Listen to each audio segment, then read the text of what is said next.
I just really started to become intentional about recognizing like I had all of these like really powerful and valuable, like I did all this belief work and mindset work and these things that I think are incredibly important. But there was a component that was like missing for me.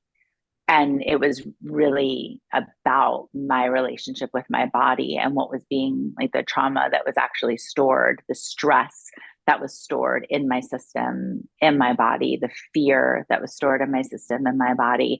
And it was me kind of coming to recognize that like disconnect and disassociation that I Mm, was not only living in, but living in like well, like doing a like presenting, right? It's almost like a different way my perfectionism, right, had kind of yeah. evolved is that like I could make it look like what was happening wasn't actually happening.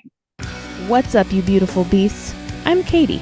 I'm on a mission to help humans become the best possible versions of themselves and to strive for overall health, mental health, emotional health, physical health, all of the healths, without ever having to step on a scale. I have had the privilege to talk to all kinds of different humans who've been through a plethora of experiences just being a human and existing. I believe that every single time somebody shares their story, at least one person listening will learn from it, be inspired by it, and maybe, just maybe, even change the entire direction of their life. These are the stories of humans unveiling their beautiful beast. Keep listening. This is the Unveiling the Beast podcast.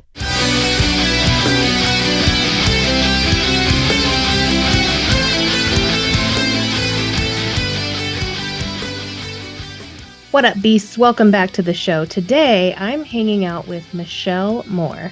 She is my friend, one of my mentors, and I like to think of her as my unicorn because she's kind of magical. We had a really good conversation about noticing without judging, the relationship with our bodies, and so much more. It was so juicy, so rich, and I highly recommend sticking around. So, as always, I hope something lands with you today. I hope something you hear tugs on your heartstrings, and or I hope you laugh.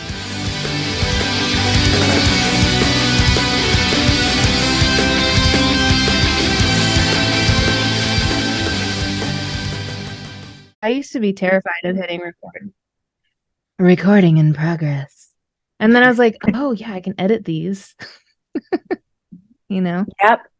I was literally just Yeah. talking to people inside of Content Creation Club about that. I was like, we have to give ourselves permission to just do the thing and be okay with like, well, shit, I don't really know what to say here. And I guess I'm a little bit rambling, or why did I tell that story? Like we just want to create space and allow that because that's actually I have come to appreciate that as a beautiful moments, but certainly thought that at the beginning I had to only record when the most perfect, flawless, Yeah. brilliant things were coming out of my mouth.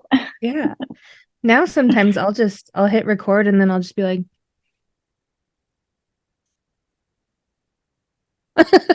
like, I don't care anymore. Sometimes I care, but I mean, I'm a really good editor, so yeah. That's huge. I like Yeah. that. I'd be curious about like what you think got you there, like to that place of not caring Just doing it all the anymore. time. Yeah. Yeah. Doing it even though I was like pissing my pants before hitting record almost every time. So, Hmm. and also I think it's because like all of this that I'm doing now was put on hold for 3 years. And at the end of that 3 years, I'm like, fuck, I'm just ready to go. Let's go. Let's just go. Come on. Mm. You know, Put on hold because of life or COVID or all of the above. yeah. Yeah. And actually, when we were going back and forth through email the other day, I told you I listened to our last episode. It made me cry because it was the week before my entire world changed. Like it was the week before my husband and I started split shifts, and like we saw each other for 5 minutes a day for like a year and a half. So I was just like, oh my gosh, this is like, we don't even know what's about to hit us. And so, gave myself a little cry session in the car. Yeah. Mm. In terms of like more celebration or grieving, like what do you think the emotions were connected to? Probably a little of both. Um, it was a very rough 3 years. I've been talking about it a lot on my episodes and just with people, how like I was exhausted. I didn't get enough sleep, and the celebration part would be I got myself out of it, because I'm like, this is not a healthy place for me to be anymore. So, you know, Yeah. yeah. What was that process like?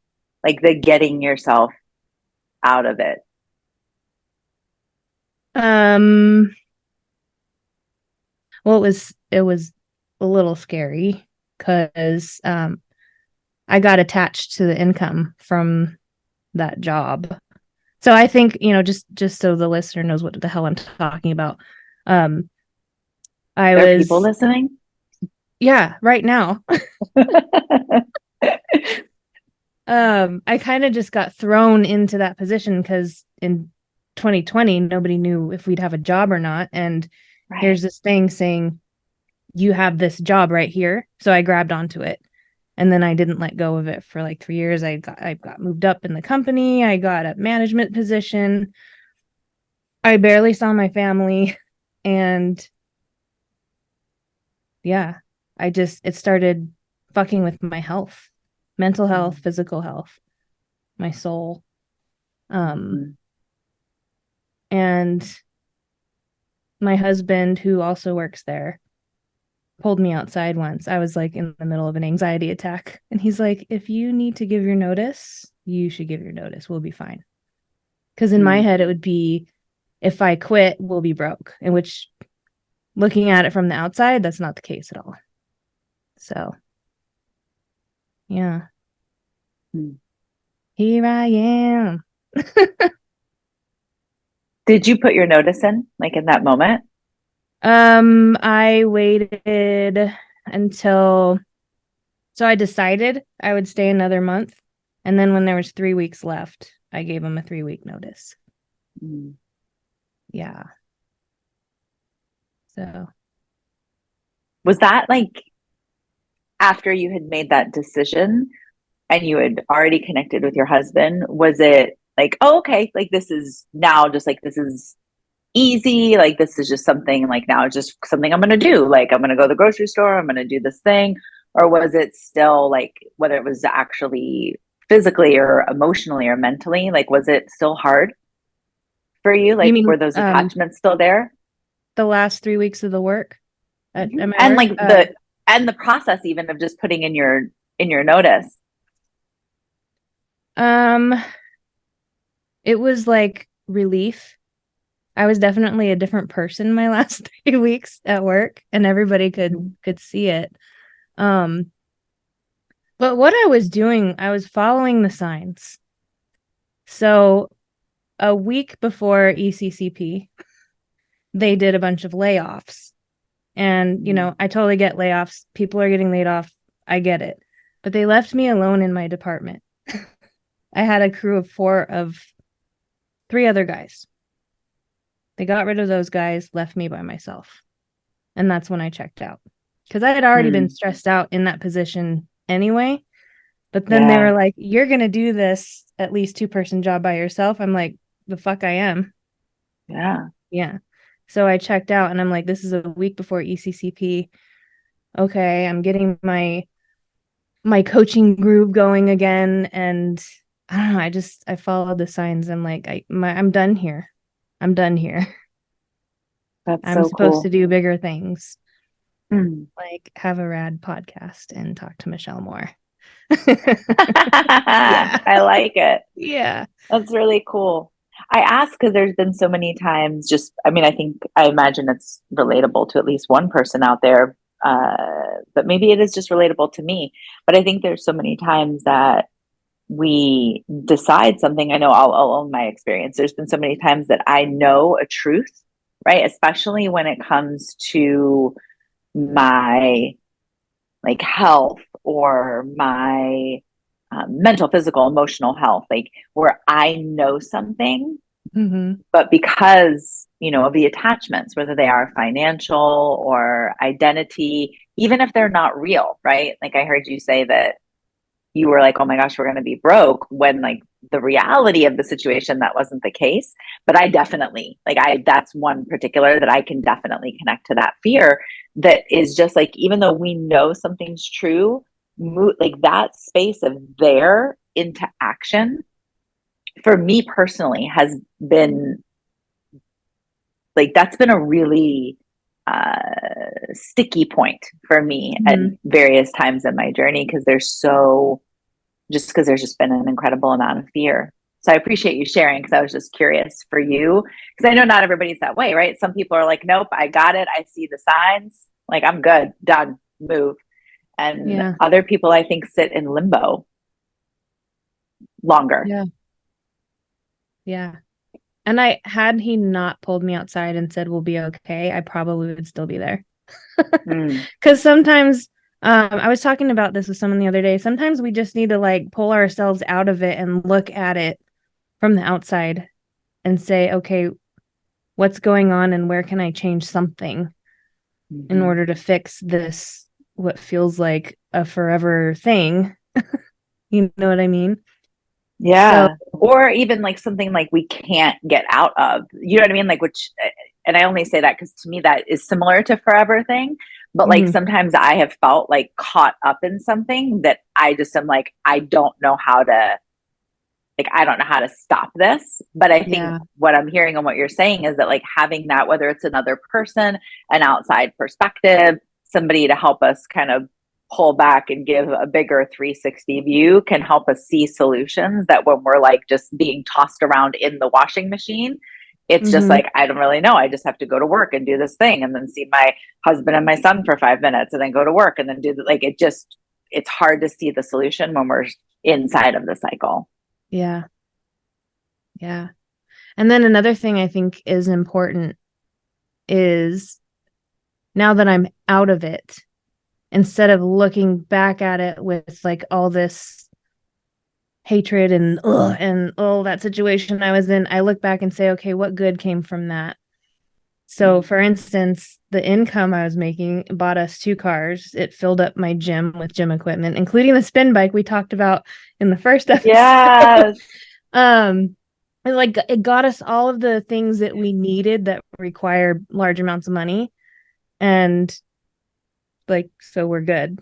We know how to be broke. We're not broke, but we know how to be broke because we've been broke. That's right. So yeah, just remembering to try to look back and pick out the good things that happened too. And to remind myself, it wasn't always like that when I worked there. In the beginning, it was like family oriented. Like it was my, I don't want to say the name of the company anymore, even though everyone knows I used to work for shit. It was the shit family, you know? Yeah. But yeah. I think part of it too, for me, and I'd be curious if this is true for you, is also just recognizing that sometimes too, what we wanted 5 years ago, 3 years ago, 10 years ago, last year, 6 months ago, isn't the same. Yeah. Right? Like our things happen in life, whether it's, health things that happen, or birth of a baby, or graduation of a child, right? Like things change where we start to look at like, I don't know that I want to do that anymore, or live in that way, or move from that place. And this came up for me well, it's come up for me in a lot of ways, but specifically around like I used to drive so much of my like energy right around people pleasing and my attachment to my self-worth being inside of the work that I do, right? And as I continued to heal that within my own self, there was a period of time that I was like, I don't want to do anything anymore. Right. Because the thing that had been driving like all of my actions was no longer a thing for me. Right. And so then also figuring out like, okay, well, if that's not true anymore, then what is it that I actually want to do? Or how do I want to feel in my work? Or, just allowing any of those things to be able to evolve as we evolve. I also Mm-hmm. think for me anyway has been really important. It's like giving myself permission to change and to appreciate that, hey, this thing served me for this period in time. And also I don't want that or need that anymore, or it's not serving me anymore. Yeah. Right. Yeah. I wanted to ask you too, like, what are some of the things that have changed for you in these last 3-4 years since, the dreaded 2020? Just because I've seen, after listening to our first episode, I've seen so much change in the both of us, like physically and just in our mannerisms. Just like there's a calm, I think, to both of us, and I especially see it in you. So how did that, what's the secret of the calm? Yeah. I'm not sure that people actually want to know the answer to that. But I will tell you. Okay. um, it, so thank you for that reflection. Yeah. There's a lot, and I probably won't even say everything that's true, but I'll speak from honesty, what's present to me now. One of the things that I had to really and still am kind of coming to terms with is how much I have minimized the impact of a lot of experiences in my life. And 2020 and everything that kind of came from that being one of them, right? Because, I had a home, we moved, we bought another home, right? I was able to feed myself. My wife did not lose her job. In fact, she had gotten promoted, which was something that we didn't celebrate in 2020 because people were getting laid off. And, Right. a lot of great things weren't happening. But business for me and inside of the company that I work with was busy. And so I didn't really recognize until kind of, I think sometimes for me, I have to get to the other side to kind of look back and be like, oh, that was a lot. Yeah. That was a lot for you. I haven't actually really spoken about this kind of publicly, but I think if I look back now, I don't know the clinical definition of things, but I think I was depressed. At that time, I was definitely burnt out. I was working myself in a way that wasn't healthy and wasn't sustainable. And my particular system, like my internal system, um, it wasn't really safe for me to slow down in the way that we were being offered the opportunity to do so in that time. Yeah. My particular system, I definitely, especially because, as I mentioned earlier, I have such deep patterning on it's how I perform and what I do in my work that determines my value, my self-worth, my self-esteem. And so if I'm not doing, it's hard for me to feel worthy, right? Or in order for me to be able to deserve rest, my old belief was that I had to have everything done. Like it was something that needed to be earned and not something that I could just give myself. And so I remember being on the phone with the coach I was working at the time, and she would have me take breaths before we started coaching together. And I remember one time hyperventilating, like having what would feel to me my experience of like the beginning of a panic attack, because just the idea of being able to take a deep breath was like so unfamiliar and so hard on my system. And for so long, I just had so many messages in my life that, were like, you're so intense, you need to relax, you need to slow down, you need to this, I don't know how you do everything you do. And there were these parts of me that certainly wanted that rest, wanted that reprieve, but I didn't know that it wasn't safe in my system, like in my physical being, to do that. And so it was in that point in time that I started to get really curious about the nervous system. I started to get really curious about more somatic work, which is funny to me because if I look back at my history, like it's kind of always been there. You know what I mean? Like, I don't know if you had that experience where you're like, oh, I guess I have been sort of doing this thing like the whole entire time. But I just really started to become intentional about recognizing like I had all of these like really powerful and valuable, like I did all this belief work and mindset work and these things that I think are incredibly important. But there was a component that was like missing for me. And it was really about my relationship with my body and what was being like the trauma that was actually stored, the stress that was stored in my system, in my body, the fear that was stored in my system, in my body.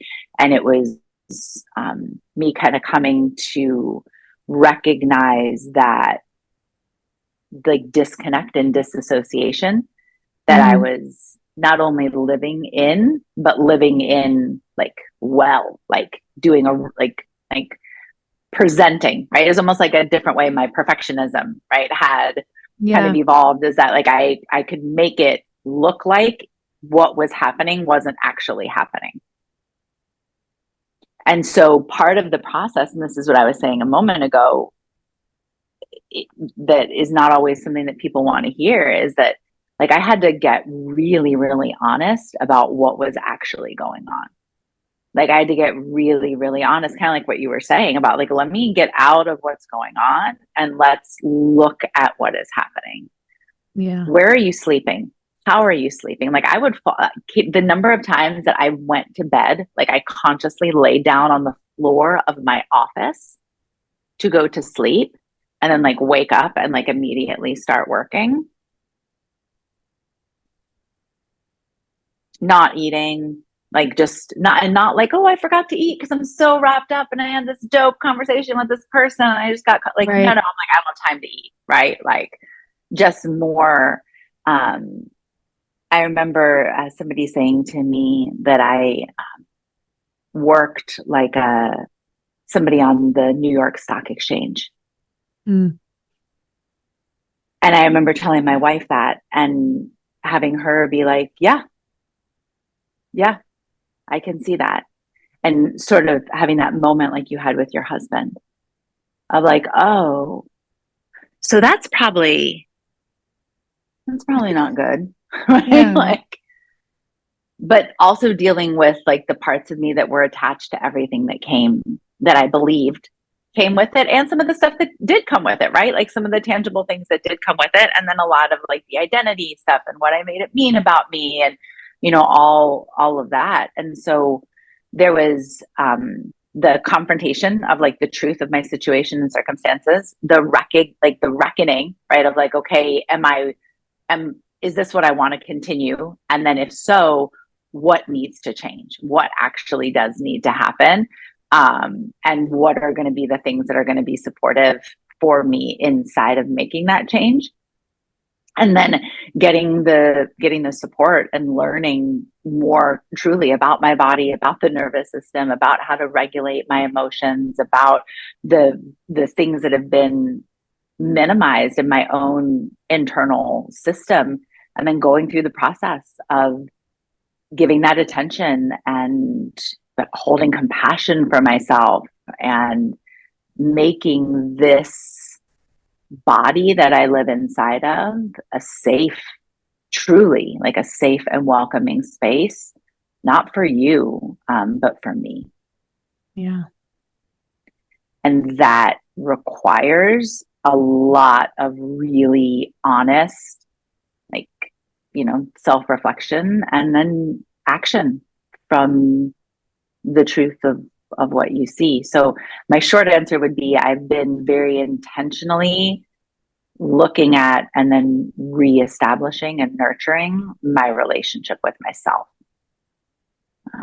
Probably for the past year and a half, 2 years, but I really hit like a 2020, 2021, like I was physically going through a lot. Came real close to having an autoimmune disease, had leaky gut syndrome. Everything I was eating was making me sick, literally everything that I was eating. I went from being plant-based, I was vegan from the 90s, early 2000s, vegetarian in the mid 90s, vegan in the early 2000s until 2020, I think it was. I brought meat back into my diet. So there were like major shifts in terms of like my health, like things were not, they were just not well. Yeah. Can I dig into that a little bit more? Because sure. I was just sitting here thinking, you just said a lot, Michelle. No, that's good. I'm loving all of this because the clients that I want to work with are the ones who, they've been chronic dieters their whole life. And they've been programmed to not listen to their bodies. And so this piece of, I've been calling it mental training. Like, I feel like the mental training is so much more important than the physical training. The physical training is good, but the mental part of it and getting rid of all of these programming that tell you what to eat, when, how much to eat, and rather than just listening to what your body's telling you, it's like that's a huge deal. And I feel like that's kind of what you're talking about right now. Totally. Yeah. It was and I had actually I don't know that I was conscious of this the majority of the time that it was happening, but my like being plant-based, it wasn't something I would always tell people, like, I'm not a preachy vegan. Like, I don't believe that this is the right like choice for every body. And I'd also been very, like, with anybody that wanted to talk to me, very open about the fact that I don't know that it would be the choice for my body for forever. Right. But I feel good. Like it just, and I wasn't aware of this, but I kind of have my thing around it. Right. Like I feel good. I love it. Blah, blah, blah, right. It's good. I enjoy it. And I don't even like meat. Blah. And, but then, and I had boundaries around it. Like it was something that I actually could be really proud of. It was a place that I felt like I was winning, right? Like I felt like I knew, like I can eat that. I'm not going to eat that. And I would even tell people, it's not that I can't, it's that I choose not to, right? Like I can eat whatever I want. But then, and I love food and I love the experience of eating. Like I enjoy sharing things and like I enjoy eating. And I just started to recognize that whenever would go out, like I would go out to eat, or Amanda and I would make dinner at the house, I would not feel well. Like I would get headaches, sometimes like full blown migraines where like I just had to go to bed, or like stomach issues of some kind, bloating, just discomfort. Like I just would never, like I just stopped feeling good. And then it started to become something I got anxiety around. Like if Amanda was like, hey, let's go stop at this food truck place, my whole body would just be like, I don't know, what am I going to be able to eat? And it's like I would start to get this like stress, which I was consciously aware, right? Because, you know, when you do enough work, you know, like I'm aware of my thoughts and yet I can't stop them, right? Like I'm on the runaway train and I'm aware, right? Like, oh, look, here we go. We're spiraling. Yeah. And, but I couldn't stop it. And and honestly, Katie, at that time, because I was so busy, I remember talking to somebody in our community and she was like, okay, well, maybe play around with an elimination diet. This is before I ever got diagnosed with anything, right? Like maybe play around with an elimination diet. And the thought of even doing that, I was like, I do not have time for that. Right. Like that is like anybody who's done anything with any kind of food restriction, like that is a lot. Yeah. So I was just like, basically telling her, I know I told you that I feel like shit and I called you for your help and advice, but what you're suggesting sounds like a lot of work. So no, I'm not going to do it. Just evidence to like my mindset at the time, right? Like I knew I was in pain, but it's like, do that thing? No. And then honestly, it was my birthday and Amanda and I had gone away. It must have been 2021 because it was right when restrictions started to open up, but like you could wear masks. Like if you wore a mask, you could be in public spaces. And in 2021, we went this place for my birthday and she's amazing, my wife, and she had made sure that they had like good food choices and options and everything for me before she booked this place. But I just remember feeling like crap every day when I was there. And I was like, this sucks. Like my body isn't well. And I came back home and I hired a health coach. This is a woman that I have actually coached for years. Mm-hmm. So she's somebody that I knew intimately. And I was like, listen, this is what's going on. I think I need some support. We did a bunch of different tests and found out that I had leaky gut syndrome. Mm-hmm. And so literally, like as somebody who is vegan, every nut, grains, oats, everything was basically my layperson's definition of that disorder is basically like, hey, if you don't get this together, this is going to be an autoimmune disease soon. And also, we're going to believe that everything you're eating is toxic and treat it like it's a foreign like object that we need to destroy. So like everything was leaking into my system. My body was attacking it. And I finally asked myself a question, Katie, after all of these years of going to places, looking what the options were and asking, what can I have from what is available?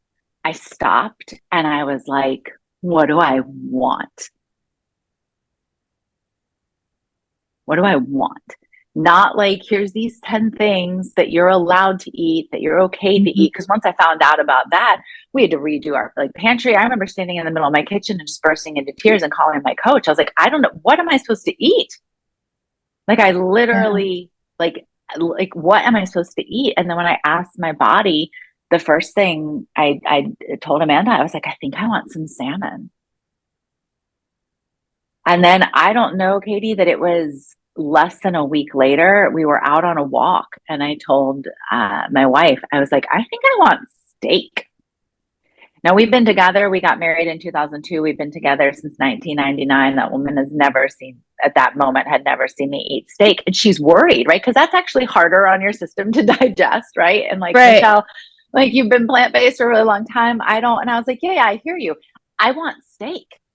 Like I just started to really tune in with like, what is my body saying that I want, not me telling my body what she's allowed or supposed to have. And I was not surprised intellectually, but also blown away by how different I felt. In terms of like, oh, the problem, like she wasn't being my body wasn't the problem. I wasn't listening to what she was saying. And so of course she wasn't performing well because I actually wasn't giving her what she was desperately trying to tell me that she needed. So would you say that was the beginning of healing? Your In relationship this, to yourself yeah, and to food. 100%. Yeah. Yeah. Just that simple question, right? Like, because that shows up for me in so many places. It's like, I'm just so used to, like, oh, well, what do you need? Okay, well, I can find myself inside of what you need, right? Versus, let me separate myself from you and let me really tune into my own experience. What do I need? What do Yeah. I want? What feels good? What sounds good? And move toward that versus how do I make the best of the shitty work situation where I only see my husband and my son for 5 minutes a day, right? How do I hold back and be like, actually, what's the experience that I want to have? And then how Yeah. can I start to create that? But that was a big process of having to redevelop self-trust, when I started to really think about my own self, my own body as like something separate from me, but in not in a disassociated, checked out way, but like, okay, let me imagine like putting my body in front of me, right? And then recognizing, oh, um, I'm sorry. I don't think I've actually been treating you really well, Yeah. like, and it does bring up emotion for me even now, just to like, when I take the time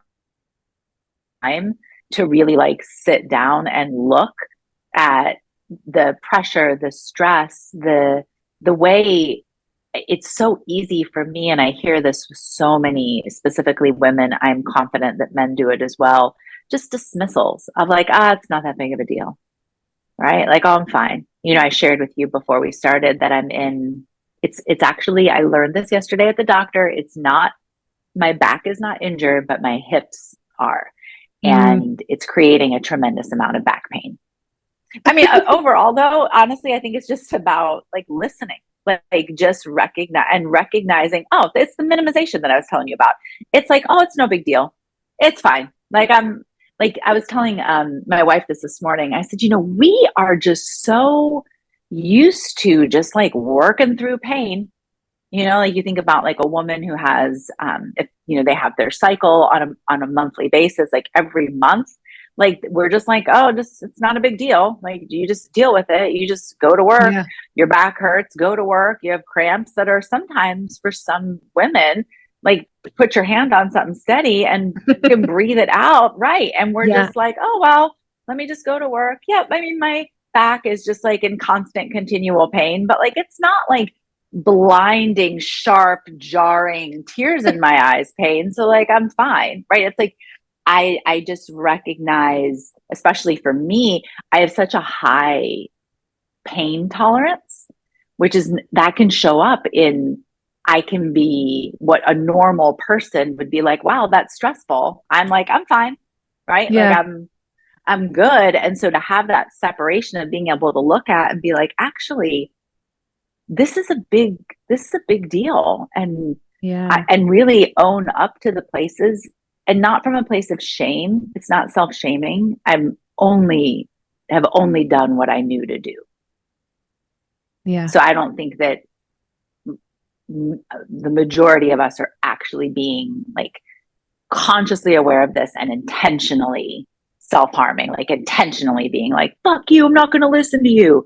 But Yeah. just recognizing that, I think for a lot of us, we don't even trust our own intuition. We don't trust our own voice. And so when our body gives us those signals, we don't trust that that's real. We don't trust that that's true. We don't trust that it's okay, that we'll be okay if we Yeah. actually listen to what our body is trying to communicate with us, especially when it goes against everything that, like for me, I had identified with. Yeah. Right? To be like, are you sure? Because that sounds crazy. There's no way we want that thing. Yeah.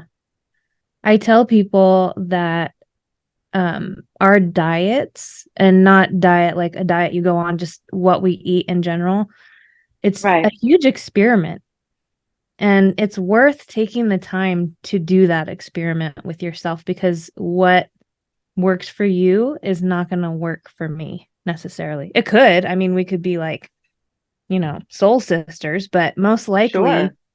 what works for you isn't going to work for me and isn't going to work for the next person over there. So it's worth taking the time to do the experiment and just like even with junk food. Mm, I've been really into intuitive eating and letting myself eat the damn cookie, because if I don't eat the yes. cookie now, I'll eat a whole package of it later because I didn't allow myself the cookie. But eating the cookie and then being like, oh, okay, well, now my fucking stomach hurts. And this is why I don't like using the word shouldn't, but I probably shouldn't eat the cookie because it makes me feel like shit, not because it's going to make me fat, which is the Right. message that I got my whole life. Don't eat this because it'll make you fat. It's fattening, Yes. bad for you. Bad, bad, bad. Good, bad. Mm. So, yeah. So relatable. Yeah. Mm-hmm.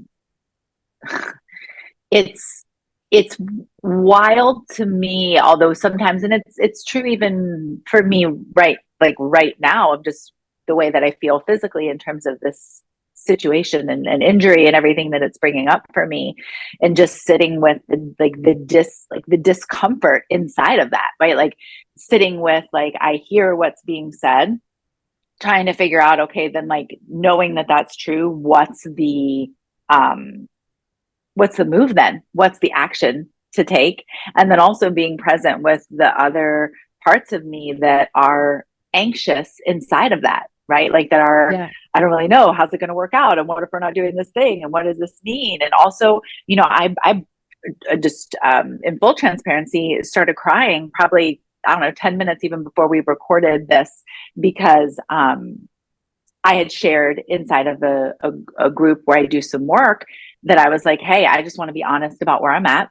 This is what's going on with me. I'm Mm-hmm. doing things, but I'm moving slowly, and blah, blah, blah. And then they immediately were like, oh my gosh, rest, we got this. We'll help you. And I realized, like, just in that moment, I was like, oh, apparently that's something for me as well, to be vulnerable enough to, I, I actually need help, right? I can't do this by myself, right? Yeah. This, whether it's this work, this thing, this project, right? I need support inside of this. And I think for a lot of people who struggle to trust that inner voice and to trust that, like, internal wisdom, that oftentimes comes with it, right? That, like, well, I can't really let anybody else know. I can't admit that I need help figuring out what this looks like, or figuring out what that experiment with food, like, Mm-hmm. looks like. We're just supposed to, know the answers and stick to the diet and have the plan in place. And then once we get there, it's supposed to stick for forever. And it's never, ever, ever supposed to change. And so there were definitely, even inside of that, I'm like, oh my gosh, am I a failure? Right? Or am I a liar? Or am I a fraud? This thing, this way that I identified for so, Yeah. so long is no longer true. But it goes back to what we were saying at the very beginning, which is, or if that even makes it in this conversation with your mad editing skills, but it goes back to the permission to just check back in. Is this what I want still? Is this where I want to go? And giving ourselves Yeah. permission to hear what's being said, and then let it be an experiment to step into it. And that word has been really helpful for me in just in this space of, like, I don't have to know for sure and get it right. I can experiment with the steak. Turns out I was like, this is fucking good. Also, it's overcooked. Next time I want it this way. Like, just really recognizing, like, this actually tastes really, really good. Okay, I'm gonna lean into that more. I did that once with ice cream. I will forever remember the last time I ate, like, full dairy ice cream, because and I had a long list. I think there was probably 30 to 50 items of things that I could not have, from coffee to rosemary to, I mean, just like spices, foods. Like, it was Wow. wild. There's only two things now that are upsetting to my system. One of them is dairy, like cow's milk dairy, which is not a problem in countries other than the United States of America, just to put that out there. Because I can eat dairy, cow milk. Side note. Side note. Yeah. Not sure the beliefs in this podcast, but anyway, that's been a thing for me. And soy. But outside of that, I've been able to bring everything back into my system in moderation, right? Like I can have cashews, but if I have too many, I know that I start to feel a certain way, but it brings me back to my body and I get to center around my experience. And I wanted ice cream and I wanted Katie like full, like hot scooped out from the little ice cream shop in a cone ice cream. I was so excited. I was like, I'm eating this. I want it. Like, I want this and I'm going to eat it and I'm going to enjoy it. I was so sick for 2 days, like hungover, like stuff coming out of everywhere it could come out of. I was so unwell and not the same. You didn't share those details with the cookie, but just like, I don't like how this feels. So I am at choice. And I know then, like, yeah, I'm going to choose this experience that I desire over this experience that I don't desire. Not because I can't have ice cream, because ice cream's not good for me, because ice cream's going to make me fat, because ice cream, blah, blah, blah, but because of how I feel when I eat it. And I love vegetables. And I feel good when I eat salmon, when I eat chicken, when I eat like beef Steak. now. Yeah. It's good. Like it is just, and I'm open to the time that it won't be. And I think that freedom, I mean, there's just so much more ease in the places where there used to be so much restriction and tension and stress.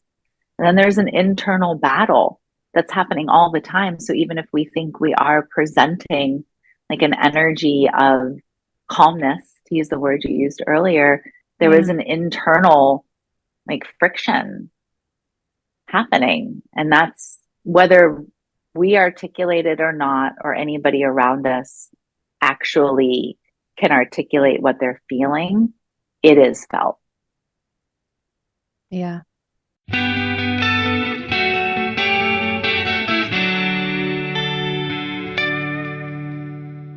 What up, beasts? I'm here to quickly interrupt the show with a shameless plug about my coaching services. How many of you are yo-yo dieters, meaning you've gone on and off diets and every time you gain the weight back, you blame yourself? How many of you have weight cycled most of your life, meaning your weight goes up and down and up and down and up and down, and this is kind of like a normal thing for you? How many of you know exactly what to do to be healthy, and at the same time, you feel like something's missing because you just can't seem to do the things that are going to make you healthy? What if I told you that a lot of what we've been taught about what it takes to become healthy is actually bullshit? If you're interested in learning more about what it actually takes to transform not just your health, but also your life, go to beautifulbeastwithin.com and click on the purple button that says Book a Free Coaching Call. I am a neurotransformational life coach, a personal trainer, and a fitness nutrition specialist. So if you fit the description above, I want to talk to you. And at your free session, you're not just going to be given information. I want to give you an experience. So beautifulbeastwithin.com, click on the purple button that says Book My Free Session, or whatever it says, Book a Free Coaching Appointment. It says something like that. And I'll see you over there. Back to the show.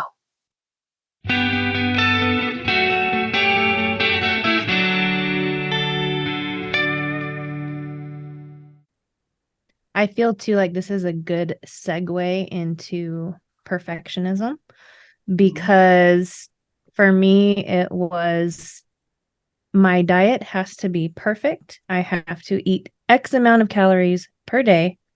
I have to burn X amount of calories per day. And if I didn't, it would be like a full blown, I'm going to cry in my bed and call myself a piece of shit for 3 days. So, my first break from that was actually when I got pregnant. I was teaching 9 spin classes a week, and I was eating under 2,000 calories a day. That's like starvation at its best. And I was Yeah, that's not okay. Yeah. I wasn't losing weight. Because that's another thing. I don't weigh myself anymore because the number on the scale has nothing to do with your health. But at that time I wasn't losing weight. I'm like, how is this possible? But that's before I learned more about the body and how our bodies are like adaptation machines. It will adapt to the situation that you're putting it in. Kind of like our egos. So when I found out I was pregnant, it was like the first sigh of relief because I knew I can't be doing these behaviors while I'm growing a child in my uterus. So that was the first time I had to let go of a little perfectionism, and it gave me a lot of anxiety, but yeah, I don't know, it's a big mind shift. It's beautiful. You had somebody you were doing it for, right? You had somebody to move through the anxiety for, Yeah. a bigger responsibility. But that internal discomfort, even like, I think it's important, at least what I heard and what you said, and this is true for me. And so for anybody that's listening that needs to hear this, it, even when you know things like that, it doesn't mean that the change is easy. So I was asking about it earlier with your job, right? It's off. Sometimes it is like, oh, I'm clear on this. Next day, made the decision. Never thought about it again.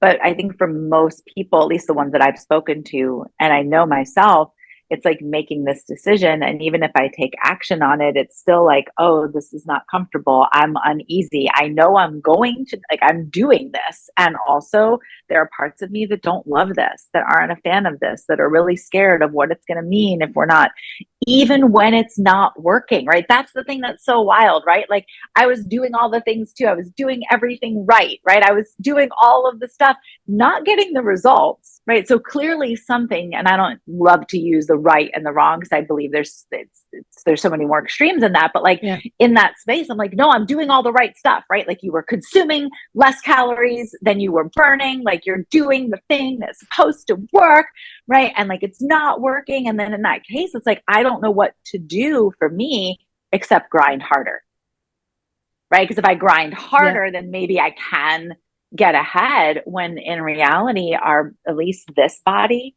was like, can you please slow down? Like, this is too much. This doesn't feel good for us. If you actually slow down, you might notice that we're hurting or that we're sore, and not in like, oh, that was a good workout. Oh, my shoulders are like, okay, I feel that, but like, ow. Yeah. But we just shake it off, right? Because it's fine. We're good. Yeah. I do this right? all the It's no big time. deal. We're good. Yeah.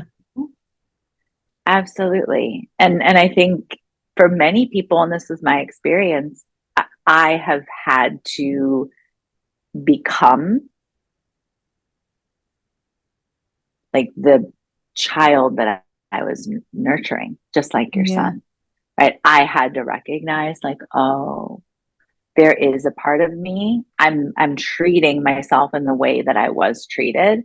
And there is a part of me that never got nurtured, that never got developed. And this is an opportunity for me to learn that, like, learn that body. Just like I imagine is when somebody gets pregnant, right? Let me learn. Because even though, I mean, who knows how many people have been pregnant in the world, and there's books and stories written about it. Every experience is different. Even with the same mother, I've heard that different babies are different, right? And like, you have to tune into like, what does this kid need? Maybe it is for you to lay down. Maybe it is for you to, teach 9 spin classes a week, right? Like but to really be able to listen inside of what's actually being desired versus the expectations of how we are supposed to perform in order to achieve the outcome that we want. And that's a challenging place especially for perfectionism.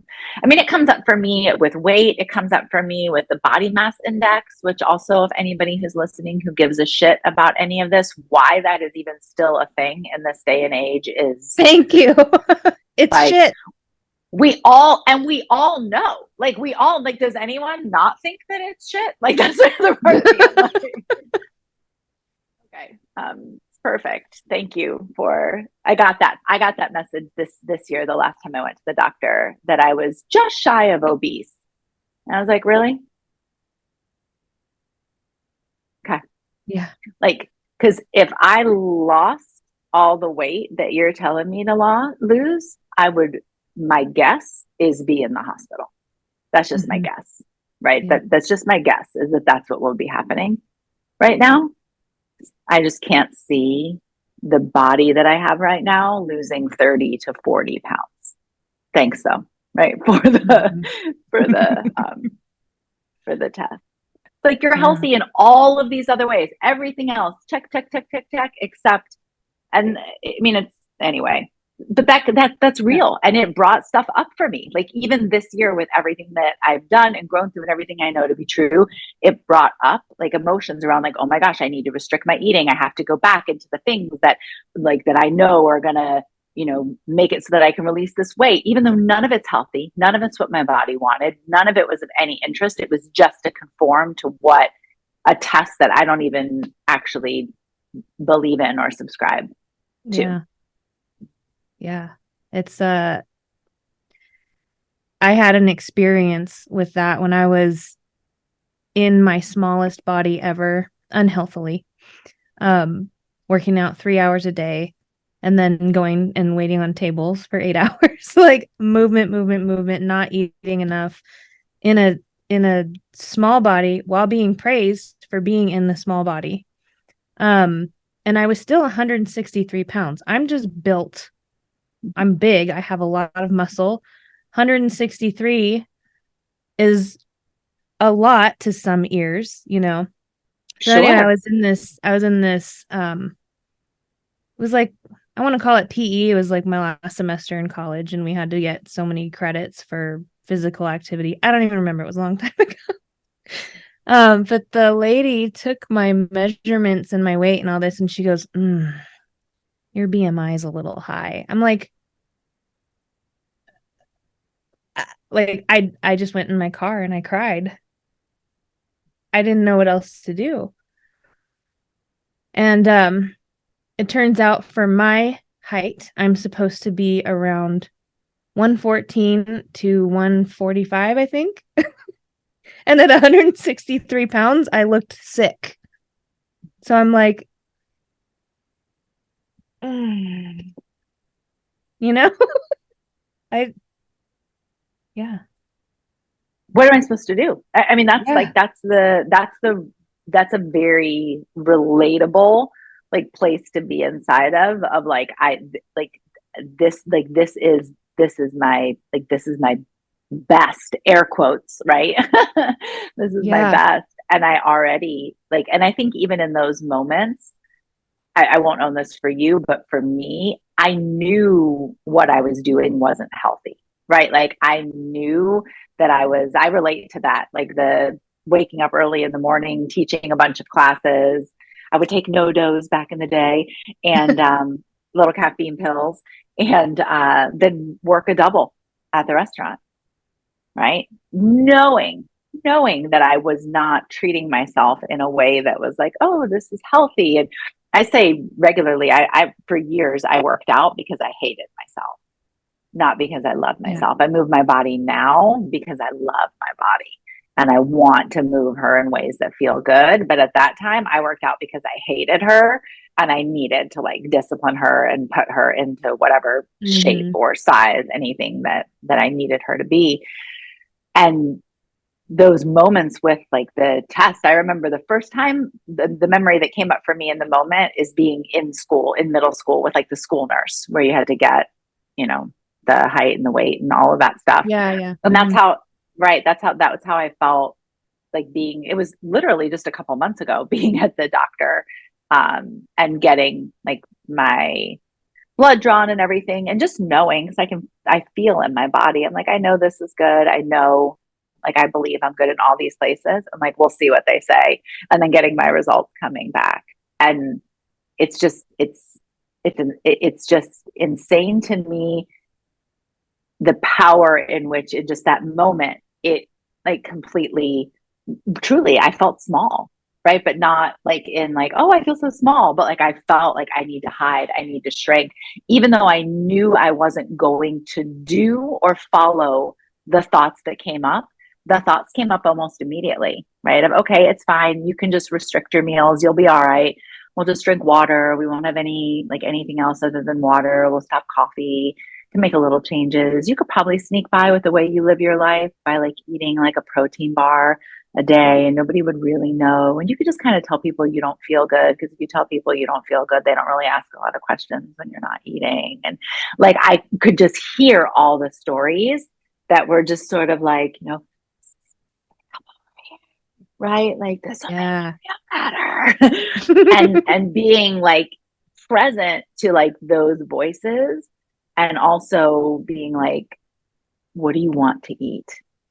And allowing myself to have the experience, even with the presence of the voices. Yeah. I'm loving this conversation. Oh, I'm so glad. I was Yeah. just thinking, I wonder if this is exactly what she wanted us to discuss today. I honestly, I didn't have any plans. I don't usually plan what I want to talk about. Sometimes I'll be like, okay, I know what questions I want to bring up, or like with you, I knew I wanted to bring up our last episode just Yeah. because it really got me in the feels. I think it was last week I listened to it and I was just like, oh, this is like, when kind of like reading an old journal where you go through it and you're like, no, you don't know what's about to happen.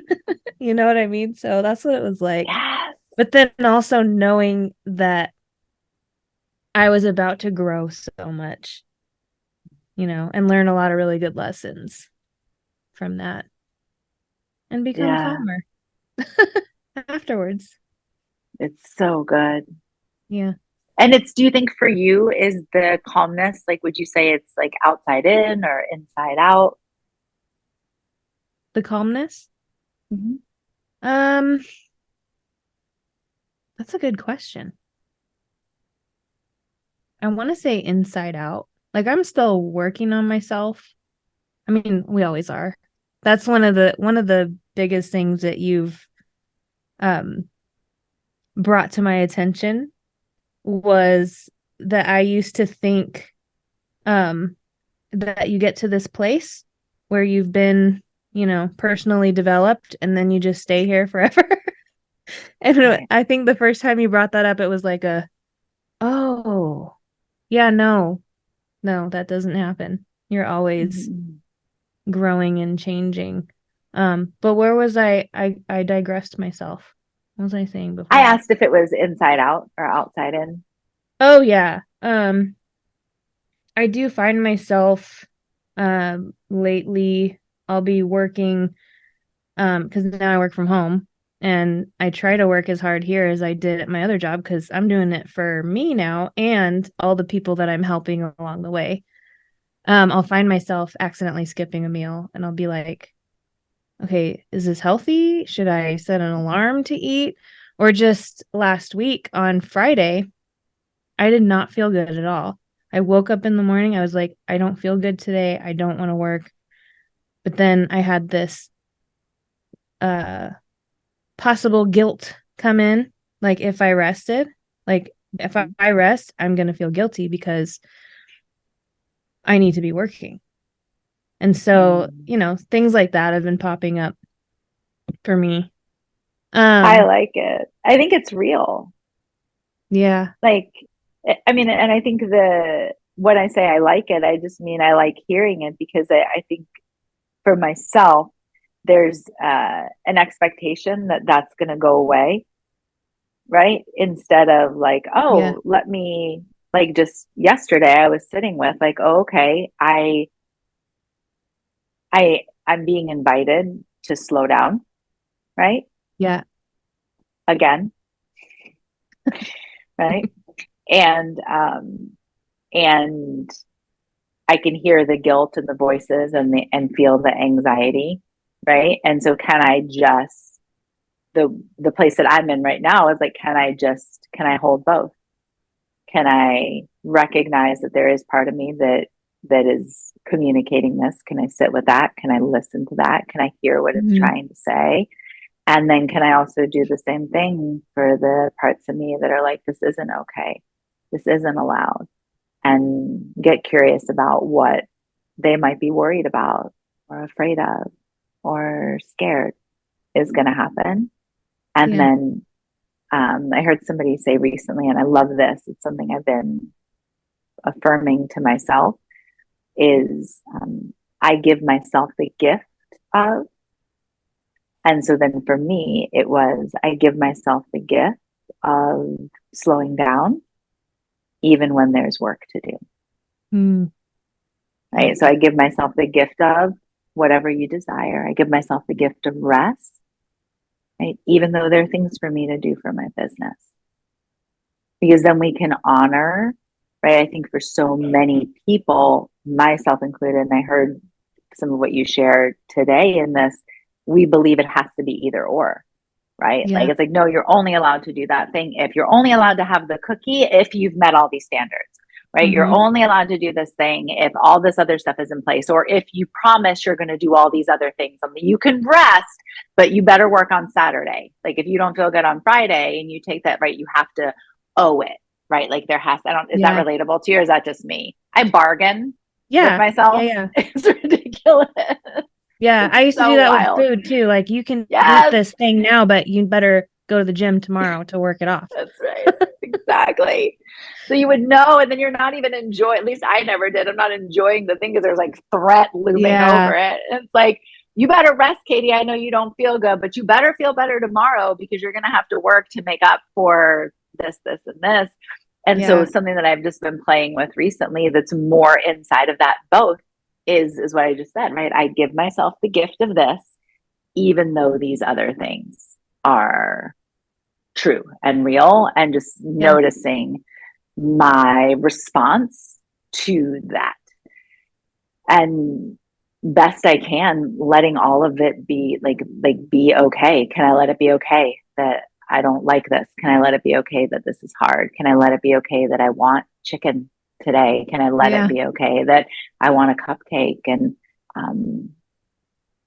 moving from that place. And sometimes the answer to that question is no. For me anyway, I can't let it be okay. And then my question is, can I let it be okay that I can't let it be okay right now? Yeah. And that just helps for me soften the places, because perfectionism is harsh. It's harsh. Yeah. She's caring, but she's nasty. And this offers opportunity for a little bit of spaciousness, a little bit of humanity, and a little bit more compassion. And for me, that's definitely the result of that has been more calmness, because there is less tension internally. Yeah. I think it's huge too, like speaking to the listeners, just starting to be able to, like we say a lot, is notice without judging. Like I'm able to notice that I feel like shit and that I will feel guilty if I don't work.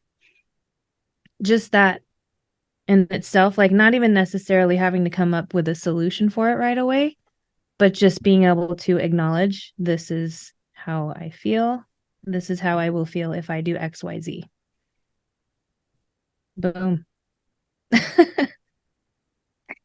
Yeah. I think, and I wonder if this is true of your son, I think most children don't actually want adults to solve their problems. They just want to be acknowledged, heard, given attention to. Obviously, I'm generalizing in a big way, but would you say that's like overall like experience with him, or does he want you to like fix things? That is 100% true with him. And he, if you're around him long enough, you know that he wants to solve all of his own problems. Like even if I'll offer to help him with something, he won't let me. And I don't know if that's, well, I don't want to judge it, but like if that's going to be good in the future, because I was the same way for a long time. I couldn't ask for help because that would make it mean that I suck. I don't, he's only 6 though. Like I don't even know if he thinks that way yet. So, Yeah. but he likes to solve things on his own. Sometimes ask for help, but most of the time he's like, I could do it. So I ask yeah. because I think for ourselves, we get into we have to solve the problem, we have to fix it Mhm. versus just being with, oh, I notice this. And I'm not even gonna try. I'm literally not even gonna try to do anything with it. Like I'm just gonna let it be that I'm confused or Yeah. I don't know or I'm not sure what to say or I don't know what I want or whatever that is. Just letting it like, oh, I don't feel good. And interesting, when I think about not working, these are the thoughts that come up. Huh. I, I I really think there's so much power in just bringing attention and presence to something. Yeah. I think most of us just want to be acknowledged. And I think that was missing for, I know myself, and for many, many, many people. A lot of people were just dismissed for not bad reasons. People are just busy trying to survive, doing, I don't know that any particular person is actually truly capable of meeting all of the emotional needs that we have when we're small children. Yeah. And most of us, I certainly wasn't raised by parents who'd been in this personal development work and were, super evolved. They were doing the best that they could in the moment. So taking responsibility for that in my own life and just speaking to, acknowledging the truth without acting like it's wrong and that there's anything Yeah. that has to be done about it.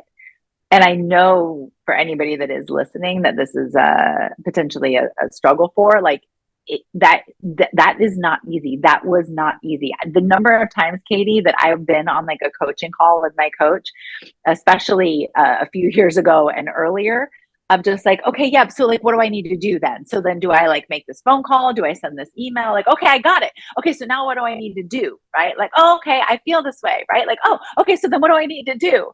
And it's like I would like touch the feeling and then want to bound out of it, right? Like, Yeah. okay, I was here. Boop, now what do I need to do?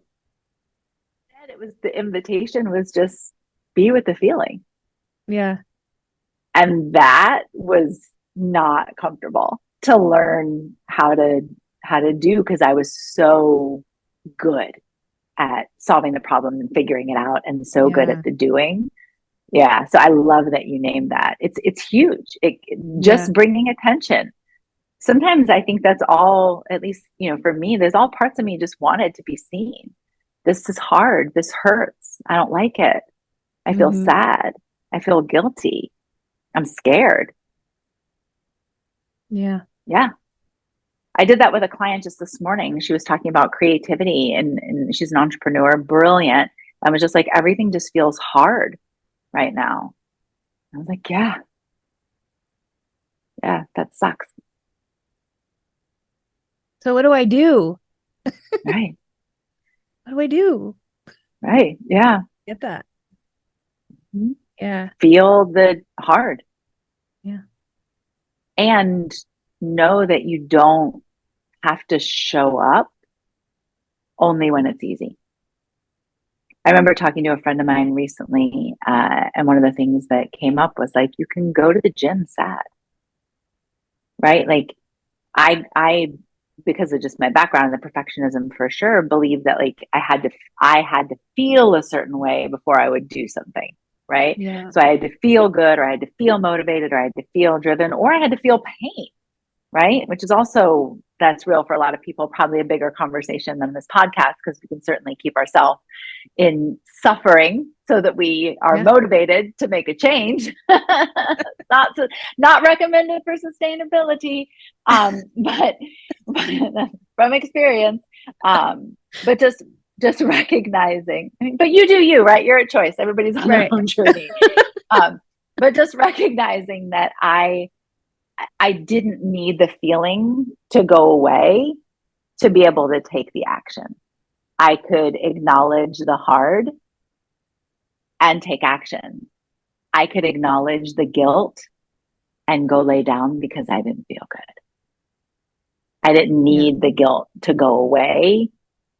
I did it first. I believed that I did, but then the journey brought me to like, that's the both and. Can I acknowledge this and rest anyway? And maybe there's a compromise. Maybe instead of taking the whole day, maybe I start right with 30 minutes. Maybe I start with 5 minutes. And just like, and I actually was using working out, interestingly, as an analogy with my client this morning. I was like, sometimes I don't feel good. And I'm like, okay, well, just walk to the mailbox. Let's just get up and walk to the mailbox. It's enough for me to feel the air on my skin, feel the sun on my face, breathe. Do I want to go to the end of the street? Okay, go a little bit further, versus being like, I'm a loser if I don't go on a 5-mile walk. Okay, let me start small, take a little, honor the fact that I don't want to go on a walk today. Okay, cool. What about to the mailbox?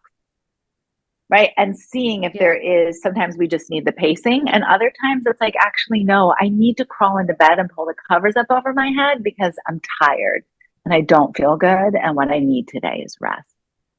Yeah. And learning to trust that, and then collecting evidence. This has been huge for me. When I do that, how do I feel on the other side?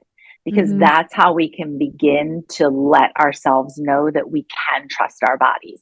Oh, I ate salmon and I felt really good.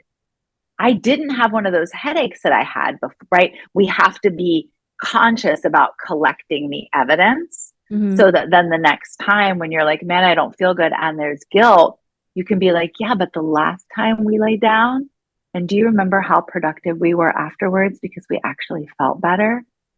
But we have to collect evidence. And then I kind of imagine, I don't know if this is going to serve anybody else, but I almost imagine myself sort of putting my arm around like this, like inner part of me, and really being like, hey, did you did so good right there. Did you see what happened when you listened? I like that. And look at that, right? Like we felt good. Do you see that? And really being conscious and intentional about making those connections, because the older programming and beliefs are so deeply rooted that without that intentionality, we'll snap back over there. Not because there's anything wrong with us. We're just human. And that's how like the neural pathways in our brain work and our bodies remember. But if we can give ourselves a different experience, it gives us something to be able to anchor to and be able to center around as we keep moving forward in the practice of growth. Yeah. For me too, I think it's helped that, okay, this sentence is going to sound weird, but I'm going to say it.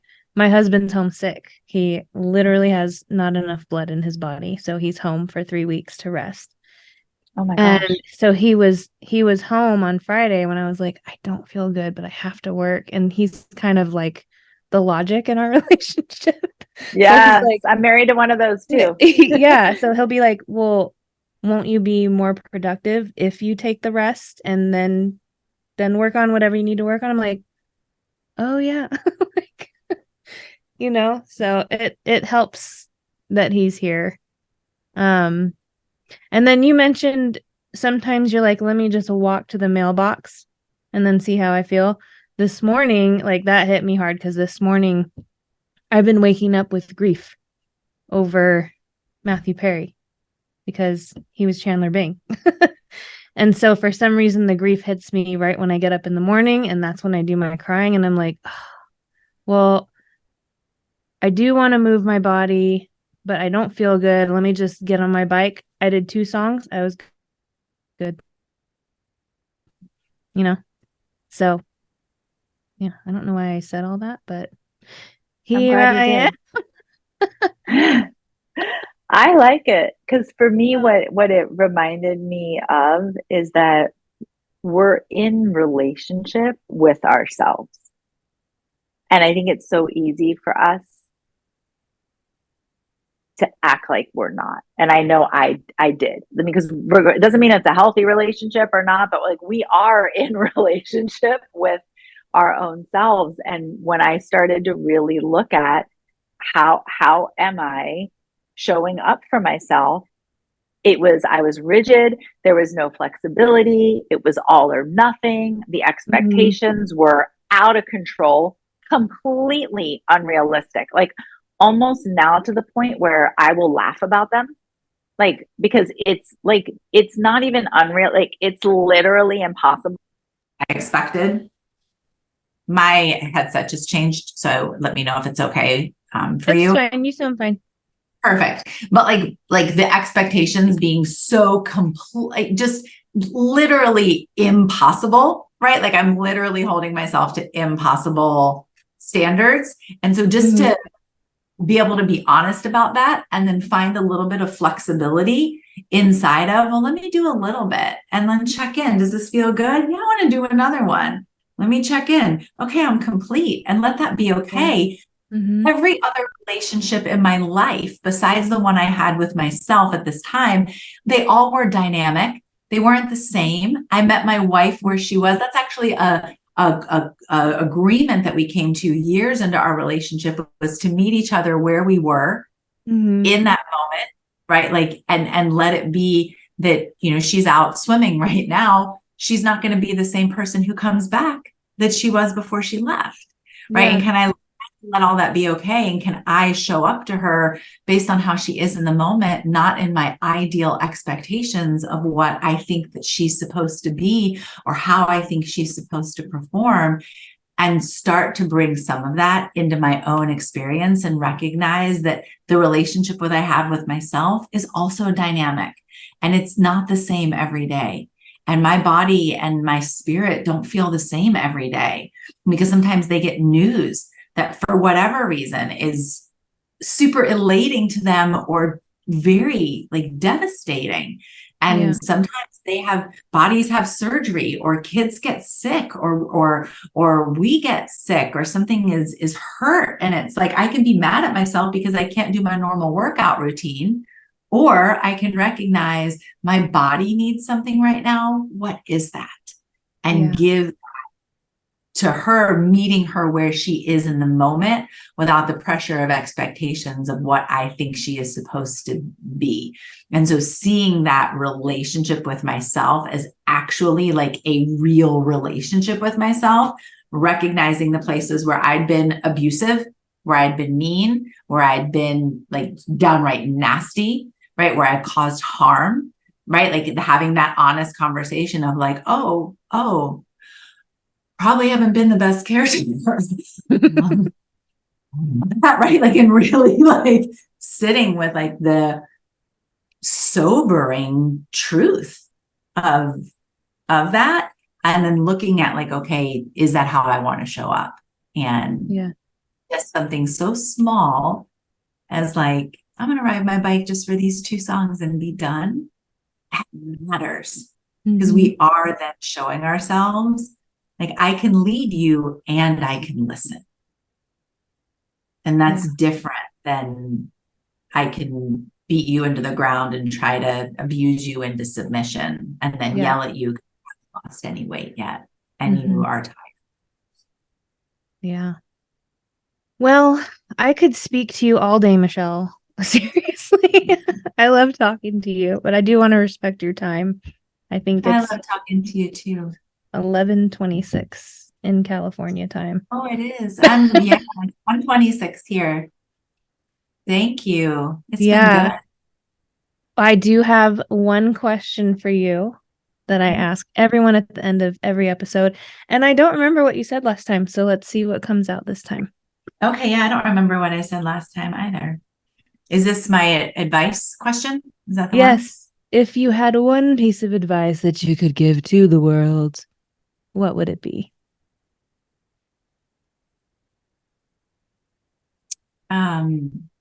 I'll say what's present to me from our conversation